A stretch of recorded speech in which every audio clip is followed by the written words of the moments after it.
Il-Kummissjoni Ġustizzja u Paċi għal dal-aħħar sena u nofs ħadmet fuq dan rapport li jismu Ejja Culture.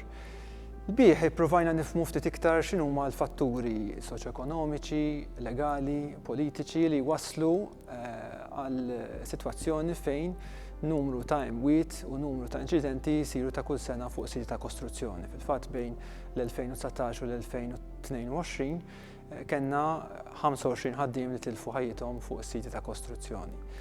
Tkellimna ma' il-fuq minn 40 ħaddiem, kontrattur, professjonisti biex wasalna għal numru ta' rakkomandazzjonijiet fuq kif nistgħu aħna ntejbu s-sitwazzjoni ta' sigurtà fuq dawn is-siti ta' kostruzzjoni.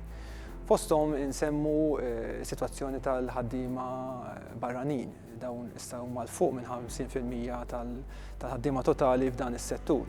U dawn jaffaċċaw numru ta' sitwazzjonijiet partikolari, il-biża' li tilfu xogħolhom, il-biża' li jekk jiġri dan jkunu deportati.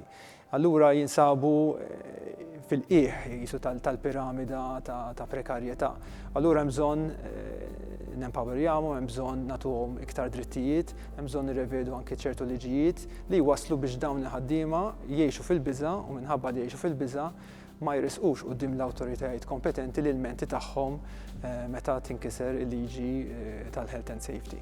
Kommissjoni Ġustizzja u Paċi, entità tal-Knisja f'Malta, għamlet dan l-istudju li hu studju importanti ħafna għaliex imiss anki realtà li għexna u qed ngħixu f'Malta fis-soċjetà Maltija.